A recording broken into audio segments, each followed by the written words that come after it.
ఈ 3 పాయింట్లు తెలియకుండా మీరు రా మెటీరియల్ కానీ పేపర్ ప్లేట్లు కానీ కొంటే 100% మీరు లాస్ అవుతారు. కాబు వాల్యూ, జిఎస్ఎం, బిఎఫ్ మాకు మిల్లు నుండి వచ్చినప్పుడు పేపర్లో బేసిక్స్ కొన్ని ఉంటాయండి. జిఎస్ఎం పేపర్ కాబు వాల్యూ అంటారు అనమాట.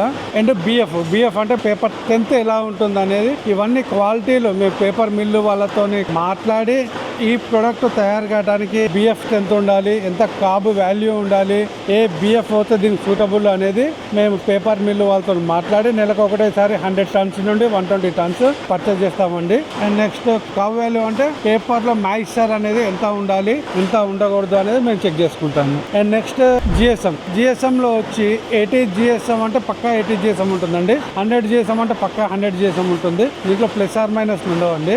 ఎందుకంటే మీకు కావాల్సిన రా మెటీరియల్ స్ట్రెంత్ కావచ్చు, మీకు కావాల్సిన స్ట్రెంత్ నేను ఇస్తాను. మార్కెట్లో ఎలా ఉంటుందంటే అండి, వాడు చెప్పేది మీకు 100 చేసాము, బట్ మీకు ఇచ్చేది 80 చేసాం. సో మీకు దాని గురించి ఇన్స్ట్రుమెంట్స్ ఉండవు కాబట్టి దాని గురించి నమ్మేస్తారు. మేము కొన్ని మీకు ఐడియాస్ ఇస్తాము. జిఎస్ఎం ఎట్లా చెక్ చేయాలి అని కొన్ని ఐడియాస్ ఇస్తాం. మా కస్టమర్ మాకు వాల్యుబుల్, మా కస్టమర్కి ఏం కావాలో మేము ఇస్తామండి.